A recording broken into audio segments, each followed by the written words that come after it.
नमस्कार, capital TV का खास शो यूपी का दंगल देख रहे हैं आप। मैं हूं आपके साथ पूजा। यूपी के दंगल में आज बात चुनाव को लेकर सुपर गठबंधन की करेंगे। जैसे जैसे यूपी चुनाव नजदीक आ रहा है वैसे वैसे गठबंधन को लेकर चर्चा भी तेज हो रही है। अखिलेश यादव ने पहले ही साफ कर दिया है कि वो छोटे दलों के साथ गठबंधन कर यूपी के दंगल में उतरेंगे। अखिलेश राजभर के साथ गठबंधन कर चुके हैं। जयंत चौधरी के साथ सीटों पर चर्चा चल रही है, तो वहीं अपना दल कमेरावादी ने भी अखिलेश के साथ गठबंधन का ऐलान कर दिया। पर इस बीच अखिलेश और संजय सिंह की मुलाकात ने भी आप और सपा की गठबंधन पर सस्पेंस खड़ा कर दिया है। तो अखिलेश के सुपर गठबंधन की रणनीति पर चर्चा के लिए स्टूडियो में हमारे साथ मौजूद हैं कैपिटल टीवी के editor in chief doctor Manish Kumar. Doctor साहब, बहुत बहुत स्वागत है आपको। धन्यवाद। एक एक कर अखिलेश जो गठबंधन की रणनीति लेकर आ रहे हैं, कभी किसी से मुलाकात कभी किसी से मुलाकात, ऐसे में लग रहा है कि बीजेपी को हराने की पूरी प्लानिंग तो की जा रही है। पर आज जो संजय सिंह और अखिलेश यादव की मुलाकात हुई, लोग कह रहे हैं गठबंधन हो सकता है। इस मुलाकात को किस नजरिए से देखा जाए? सबसे पहले तो उन तमाम आम आदमी पार्टी और केजरीवाल के समर्थकों को मुबारकबाद जी।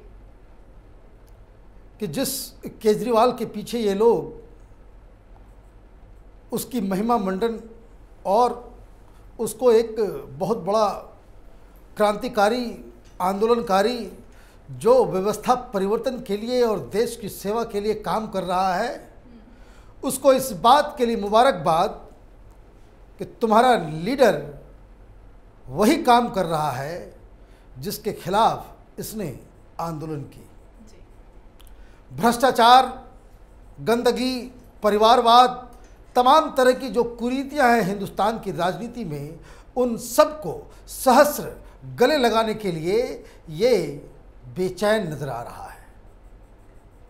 समाजवादी पार्टी आम आदमी पार्टी के दरवाजे नहीं गई, संजय सिंह को भेजा और संजय सिंह मुंह छुपाते हुए उसके पास से बाहर निकले। प्रेस कॉन्फ्रेंस भी नहीं किया। बाद में टेलीविजन चैनलों को इंटरव्यू अलग से, वो इंटरव्यू सारे के सारे प्रायोजित इसलिए क्योंकि एक अंडरस्टैंडिंग चल रही है टेलीविजन चैनलों में और आम आदमी पार्टी में। ऐड चल रहा है आजकल, नौकरी लो नहीं, नौकरी देना। सारे लोग नौकरी ही देंगे, नौकरी करेगा कौन? दिल्ली में नौकरी करेगा कौन? ये फ्रॉड आदमी है, आप बात को समझिए। जब लोग ही नौकरी देंगे एक दूसरे को, सरकार किस लिए है? प्रधानमंत्री मोदी से सिर्फ सवाल पूछने के लिए कि तुमने कितनी नौकरी दी, तुमने कितनी नौकरी दी, ये तो बताओ। हर जगह फ्री, हर जगह ये तमाशा बना करके रखा हुआ है। तो खैर, मुबारकबाद उन तमाम पढ़े लिखे मूर्खों को जो लोग अरविंद केजरीवाल में एक व्यवस्था परिवर्तन करने वाला लीडर देखते थे। अब आपने बात की सुपर महागठबंधन की, है ना? तो ये महागठबंधन नहीं है, ये भानुमति का कुनबा है। कहीं का ईंट कहीं का रोड़ा, भानुमति ने कुनबा जोड़ा। अखिलेश यादव के पास 5 साल का वक्त था भारतीय जनता पार्टी को चुनौती देने के लिए, सोते रहे ये। अब आपने कहा कि पूरी तैयारी कर ली है। मुझे तो कुछ और नजर आ रहा है। मुझे तो नजर ये आ रहा है कि अखिलेश यादव अपनी तबाही, अपनी बर्बादी का गड्ढा खुद ढूंढ रहे हैं, खोद भी रहे हैं। वो कहते हैं भाई, एक फिल्म में डायलॉग है कि आदमी अपनी कब्र खुद खोद रहा है। तो राजनीति वैसा ही खेल है। बात चल रही है राजभर से 25 सीट, एक और किसी से आज हो गई 10 सीट, 15 सीट, 35-36 सीट। आरएलडी को भी, आम आदमी पार्टी को भी, अभी और भी नए नए लोग आएंगे, पीस पार्टी होगी, ये होगा वो होगा, ये तमाम तरह के। जीत के बाद क्या होगा? हालांकि जमीनी स्तर पे ऐसा कुछ सुगबुगाहट नजर नहीं आ रहा है कि कोई आदमी दावे के साथ कह दे कि अखिलेश यादव के फेवर में कुछ हवा चल रहा है। उनको भी मालूम है कि योगी के खिलाफ उनके समर्थन में न कोई ओवर करंट है ना ही अंडर करंट है। That's why he is looking for some partners. कि कहीं कहीं से 4,000 5,000 वोट इधर से उधर से उनको मिल जाए, ताकि वो एक चुनौती वाले स्थिति में पहुंच जाए। और बाकी भाग्य भरोसे, मीडिया मैनेजमेंट, ये लुटियन गैंग, ये मुस्लिम वोटर्स, हिंदुओं को गाली देना, जिन्ना को महापुरुष बताना, यही सब काम होगा और राजनीति होगी। खैर, उनकी राजनीति है, उसके ऊपर तो कुछ कहा नहीं जा सकता। लेकिन एक बात तय है कि अखिलेश यादव अकेले योगी को शिकस्त नहीं दे सकते हैं, ये तय है जी, बिल्कुल। लॉजिक तो यही है। और दूसरा, वो कब्र अपनी इसलिए खोद रहे हैं कि जिन जिन रणबांकुरों के साथ ये युद्ध में उतरने की कोशिश कर रहे हैं, रिजल्ट आने तक वो साथ रहेंगे या नहीं रहेंगे, इस पे भी बहुत बड़ा सवाल है। ये बहुत बड़ा सवाल है इसके ऊपर कि अगर मान लीजिए, हालांकि वो स्थिति नहीं है, लेकिन मान लीजिए भारतीय जनता पार्टी को बहुमत नहीं आया और जिस हिसाब से ये सीट बांट रहे हैं, बहुमत अखिलेश यादव के पास भी नहीं होगी, समाजवादी पार्टी को अकेले। ऐसी स्थिति में क्या होगा? ये राजभर या अलग अलग पार्टियां या आरएलडी,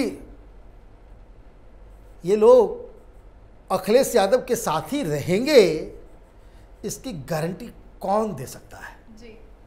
कोई दे सकता है? नहीं दे सकता। और जिस तरह का रिकॉर्ड रहा है भारतीय जनता पार्टी का कि जहां जीतती है वहां तो सरकार बनाती ही बनाती है, जहां हार जाती है और इस तरह का परमुटेशन कम्युनिकेशन फिट हो जाता है, वहां तो बीजेपी सरकार श्योर शॉट बनाती है। तो ये यूपी की राजनीति का एक अजीबोगरीब सूरत जो है सामने नजर आ रहा है। दो बातें जो आज के लिए इम्पॉर्टेंट हैं, एक केजरीवाल के समर्थक जो उसको स्वराज लाएंगे, ये गुंडों के पार्टी के साथ मिलकर आप स्वराज लेकर के आएंगे, और संजय सिंह तो एक मोहरा है,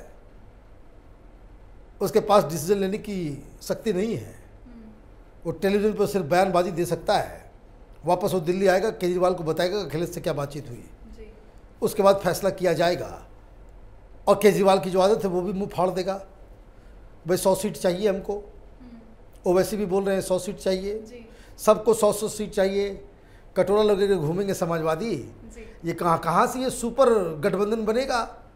ये महागठबंधन कहाँ से बनेगा जब बाकी छोटे छोटे दल ही वो अपना अपना हिस्सा लेकर के भाग जाएंगे? तो ये तो समाजवादी पार्टी भूखी प्यासी बच जाएगी। चाचा जान भी बोल रहे हैं कि 100 सीट दो, सब लोग 100 के नीचे कोई बात ही नहीं कर रहा। लेकिन फिर भी अगर बार्गेनिंग करने के बाद भी ये सारी पार्टियां अगर साथ में आ जाती हैं तो 50% सीटें तो वो गठबंधन के नाम चली जाएंगी।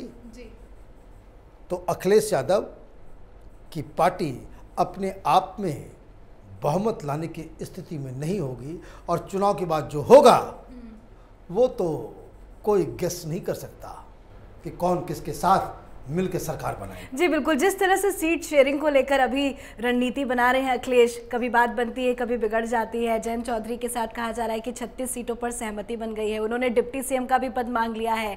तो ओवैसी कह रहे हैं कि हमें 100 सीट चाहिए, राजभर कह रहे हैं कि 10 सीट लेना है। तो बताओ, ये जो चल रहा है कहीं ये आपस में ही ना भिड़ जाए कि उसे इतना दे दिया, मुझे कम दिया? देखिए, ये हिंदुस्तान की राजनीति का एक नॉर्मल सा पहलू है। गठबंधन किसी का भी हो, बीजेपी भी गठबंधन करेगी, कांग्रेस भी करेगी, समाजवादी पार्टी भी करेगी, यूपी में भी होता है, बाकी राज्यों में भी होता है। तो ये बार्गेनिंग सब लोग करना चाहते हैं, और वो बार्गेनिंग इसलिए भी ज़रूरी होता है कि हर पॉलिटिकल पार्टी चाहती है कि उसके ज़्यादा से ज़्यादा लोग चुनाव लड़े, ज़्यादा से ज़्यादा वो सीट जीत के आए, कि ताकि चुनाव के नतीजे के बाद वो एक पावरफुल स्थिति में रहे। तो इसमें कोई बुराई नहीं है। दिक्कत क्या है कि ये जो पार्टनरशिप जो हो रहा है, जो गठबंधन बन रहा है, it is not among equals. Samajwadi party एक चैलेंजर पार्टी है। अखिलेश यादव की सीधी सीधी लड़ाई बीजेपी से, योगी आदित्यनाथ से है। और जब आप इस तरह का मैसेज देते हैं कि भाई उससे भी गठबंधन कर लिया, उससे भी गठबंधन कर लिया, तो एक बात तो तय हो गई कि कि भाई आप सामने जाकर के सीधे हेड ऑन लेने की स्थिति में आपकी तैयारी नहीं है। अब तैयारी नहीं तो आप उससे कंपनसेट करते हैं, लेकिन दूसरे लोग जो बैठे हुए हैं उनको ये राजनीति में कोई दोस्त दुश्मन नहीं होता।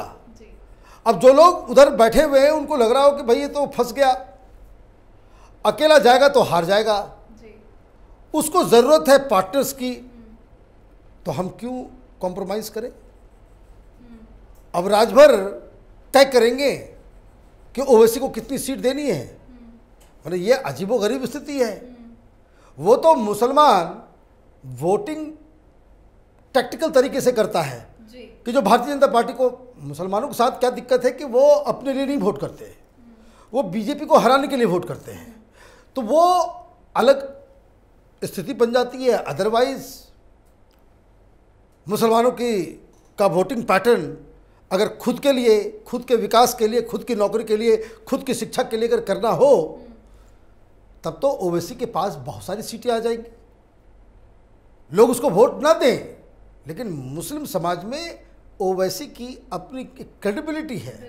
आप उनको वोट ना दें, लेकिन आप ये देखिए कि जब भी वो रैली वैली करते हैं, और मैं आपको एक बात और बता दूं, ओवैसी उत्तर प्रदेश में अगर चुनाव लड़ रहे हैं और 100 सीटें मांग रहे हैं, इसके पीछे की अपनी एक रणनीति है। जिन इलाकों में, और इस तरह की काफ़ी 60-70 सीटें इस तरह से है कि जहां मुसलमानों का जो पॉपुलेशन है वो 50% से ज़्यादा है, ऐसे कंस्टिट्यूंसी में ओवैसी आराम से चुनाव जीत सकते हैं।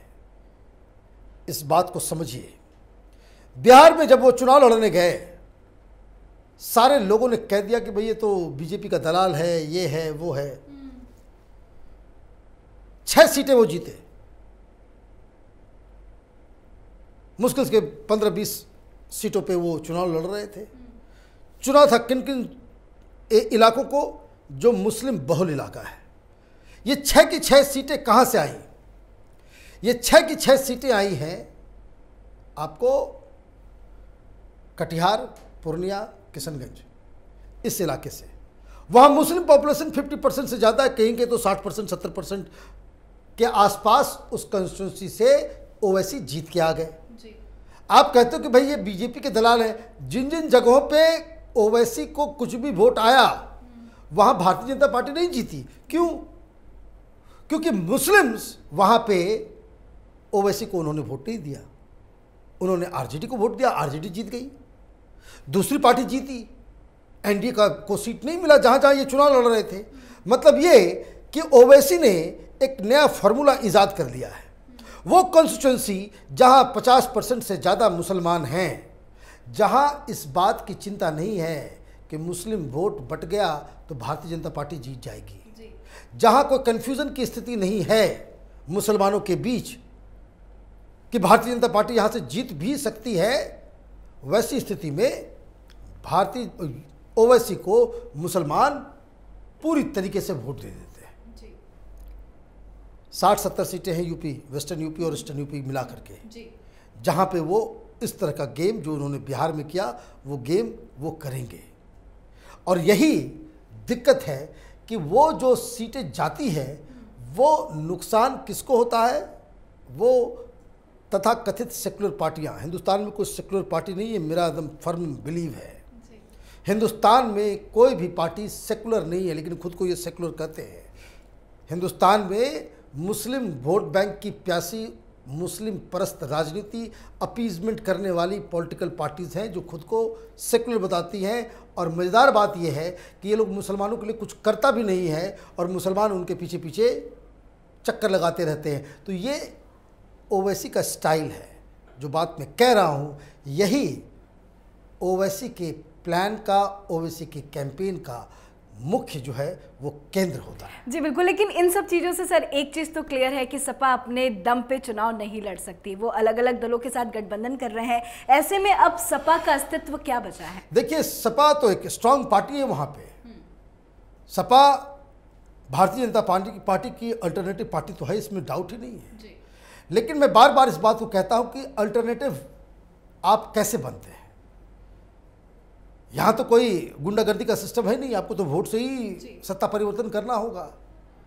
तो आपको 5 साल तक, जैसे सरकार चल रही है, 5 साल तक आपको विपक्ष की एक सशक्त भूमिका में होना होगा। दूसरी बात यह कि आपको संगठन मैच करना पड़ेगा। जिस तरह का संगठन भारतीय जनता पार्टी ने यूपी में बिल्ड किया है, वैसा ही आपको खुद भी करना पड़ेगा। आप नहीं कर पाए, इसलिए आपको गठबंधन में लोग चाहिए, आपको कास्ट बेस्ड समर्थन चाहिए, आपको रिलीजन बेस्ड समर्थन चाहिए। वो जो सारे जो गठबंधन हो रहे हैं वो क्या है? This are all caste based parties. RLD है, जाटों की पार्टी है, राजभर है, ओबीसी की पार्टी है, तो सबका अपना अपना वो सिस्टम है। तो एक तो अल्टरनेटिव रहेगा, लेकिन जिस हिसाब से इम्बैलेंस नजर आ रहा है, जो फासला नजर आ रहा है, 19-20 का नहीं है, ये 15-20 का होता चला जा रहा है। और आगे आने वाले दिनों में ये दायरा और भी बढ़ता चला जाएगा, जो अखिलेश यादव को अभी से ही इसके ऊपर सोचने की जरूरत है। चलिए, बहुत बहुत शुक्रिया सर समझाने धन्यवाद। के लिए। तो इस बार यूपी का चुनाव एकदम अलग होने जा रहा है, क्योंकि मुद्दे एक तरफ और दूसरी तरफ है विपक्षियों के झुंड की सीधी सीधी लड़ाई बीजेपी हटाओ वाली। यानी यूपी में किसी की भी सरकार बन जाए, लेकिन बीजेपी की सरकार नहीं बननी चाहिए, ये विपक्षी की पूरी कोशिश है। इसलिए तो तमाम विपक्षी पार्टियां एक तरफ दिख रही हैं और बीजेपी खुले शेर की तरह अपने राष्ट्रवाद और विकास वाले मुद्दों पर सवार है। अब देखना होगा अखिलेश की गठबंधन वाली नीति यूपी के दंगल में क्या असर डालती है। यूपी चुनाव पर हमारी नजर बनी हुई है। देखते रहिए कैपिटल टीवी उत्तर प्रदेश। नमस्कार।